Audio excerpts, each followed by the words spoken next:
Okay, so our snares are normally made up of three elements, which is kind of a clean 808 or 909 kind of snare.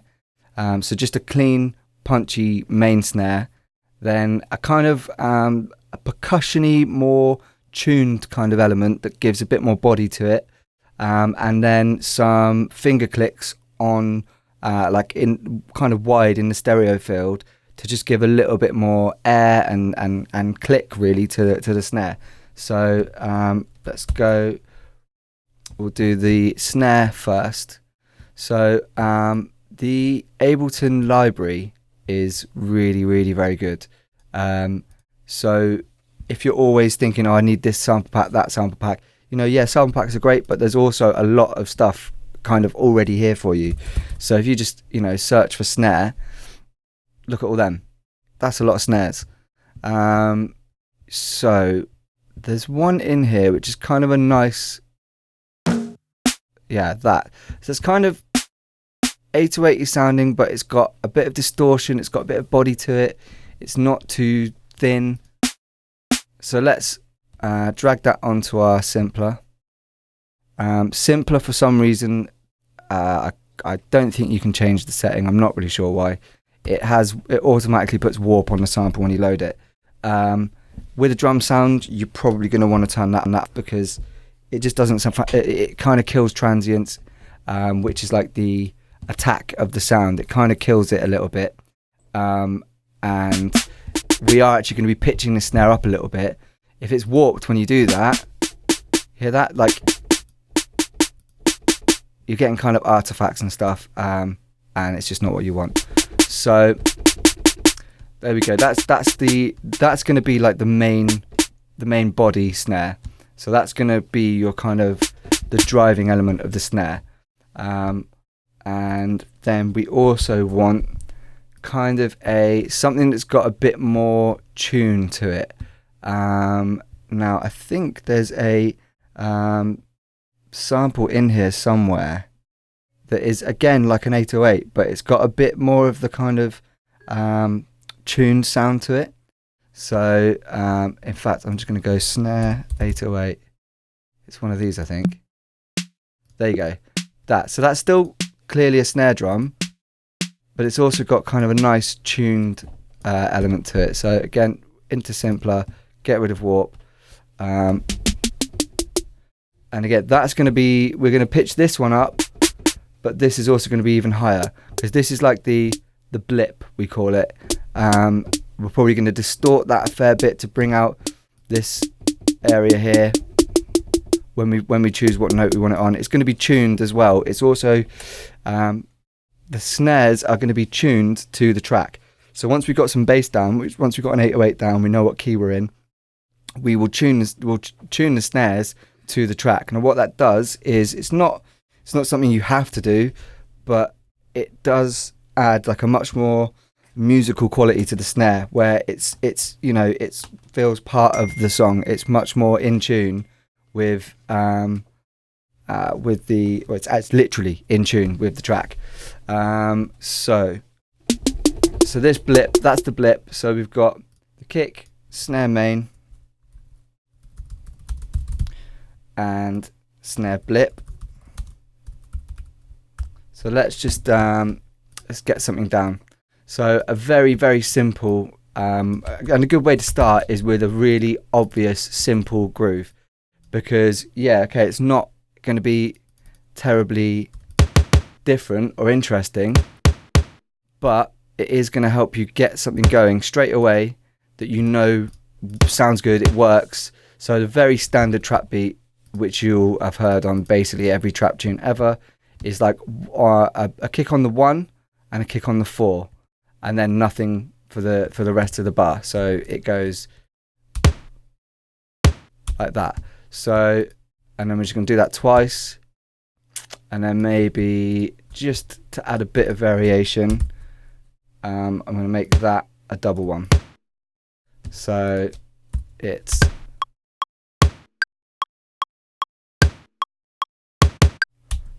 I like that.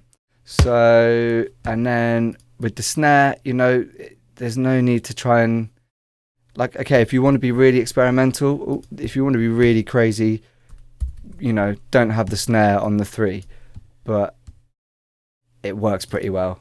There's a reason why 99% of every song that's ever been released has a snare on the 3. So let's put that. So super simple but super effective. It's going, you know, that's going to work. Then I'm going to copy. Actually, I've just copied that to the blip track as well. But the difference being, we're actually going to probably see that's quite low. So we're going to pitch that up a bit.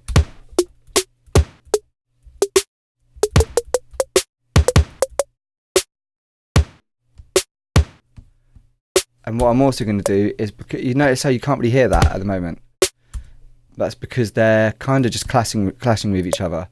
What we do is, there's 2 ways you can do this. You can either, if you do remember to do it when you're writing the part, you can just move it.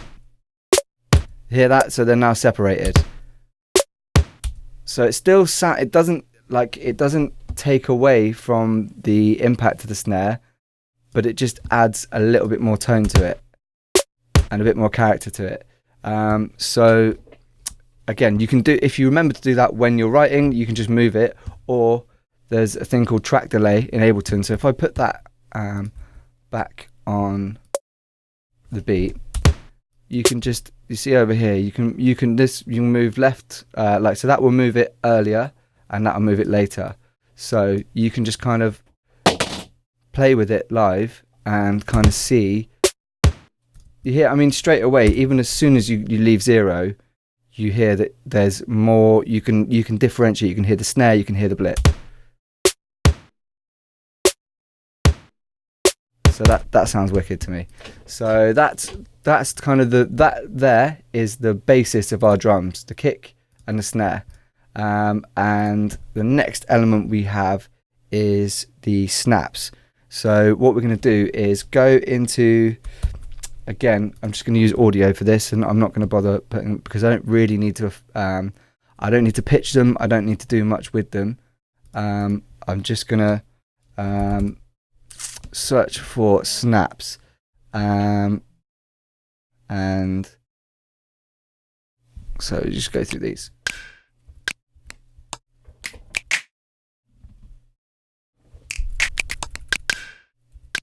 I mean, that sounds pretty nice. And again, like I said, we use them on we have them like spread on the stereo image. What I mean by that is, we get 2 snaps, 2 separate snap samples. We pan one left and we pan one right. And what that does is, you don't really hear them as 2 sounds. It just sounds like one click, but it sounds wider. You can't, you know, it's one of those kind of tricks that no one that listens to the track is going to, you know, sit there and go, oh, that's interesting, they panned the snap left and right. But it just sounds better. And people don't necessarily know why something sounds better, but they just like it more. So what we do with this is, right, you're going to see me using this thing called demixer. The reason I'm using that is because the pan on Ableton isn't actually a pan. What it does is it's a fader. So if I go like that, all that's doing is fading out the right channel. It's not actually moving the sound left. So in most cases that doesn't really matter, but I'm kind of a nerd about stuff sometimes. So I found this thing called demixer, which gives me an actual pan pot. So what this actually moves the sound left and right.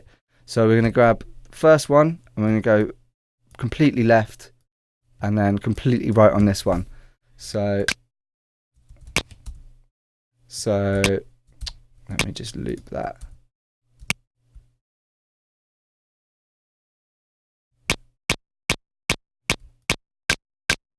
So you can hear how, if I like put that back, you're going to hear that there is, that just sounds, that's right down the middle. You can hear both of them, but they don't sound very nice.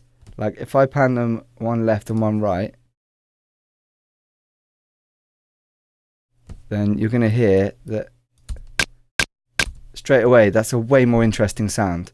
What we also do is quite often move these around, so you're not, the transients, again, like the blip on the snare, the transients, the attack of the sound, isn't clashing with each other.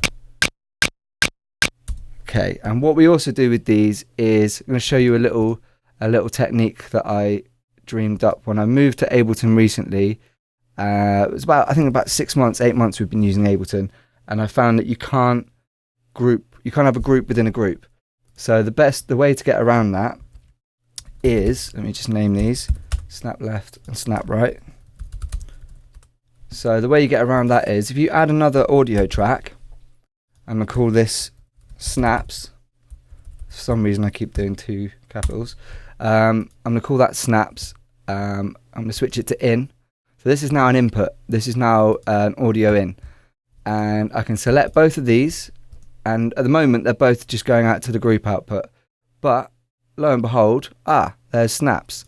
Boom. They're now grouped. So this is now both of these channels in one channel.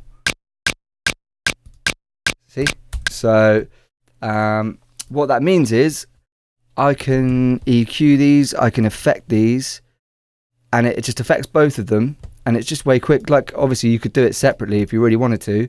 But if you're just going to do the same thing to both of them, why not just do it on one channel? So it's just all about easiness, really. And it's like, I want to put a bit of reverb on these. I don't want to have a separate reverb on each one when I want them to sound like they're in the same space. So what we're going to do is, so that there are things that, because I've done this so many times, I'm just going to do it without thinking. So straight away, we're actually going to come back and do the processing later in the next part. But without thinking, I've just done a low cut on that because it's just second nature to me. So straight away, like, just taking out a bit of low end there. Anyway, right. So now I'm going to duplicate those so that they play on every snare. And then also the other thing about them being grouped is now the volume is one volume. I don't have to, if I want to change the, get it to the right level, I don't have to change both of them. So now we've got a pretty nice kind of varied snare. You've got 3 sounds that have all got completely different characters, and they're all adding their own element to the mix. So you've got a really interesting snare that doesn't just sound like a standard snare. Like, there's kind of more going on there, but at the same time it's just serving the purpose of a snare. So that right there, that's like the backbone of the drums. But that's not going to be enough. You need stuff to kind of carry the groove on. So the next thing I would add would be hi-hats. So I'm just going to add another track, and I'm also going to group these eventually as well. So it's kind of like having loads of little subgroups, and then sending them all to the same overall group, which has got some compression and stuff, which we'll talk about in a minute as well. That's just, we have another thing I would advise you to do is, once you've got things that work, set them as default. So in Ableton, you can right click things and go save as default preset. You can also save a live set as the default live set. So we've got it set up that every time we load a project, we've got a drum bus, a synth bus, a vocal bus. It's already there to go. So these effects are already loaded when we load a project. So it's like, once you find the way that you like to work, then make it easy for yourself and make that happen every time you load a project. Come back in the next part, we are going to add some hi-hats, some cymbals. We're going to group them, and we're going to pan them a little bit, and it's going to sound great. So join us in the next part. If you like this course, why not head over to sonicacademy.com, where we have hundreds of complete track builds in every genre imaginable, including all the project files and samples. You'll also find tutorials on plugins and synths, mixing and mastering, over 250 tech tips, artist interviews, along with our award-winning plugins, samples and preset packs.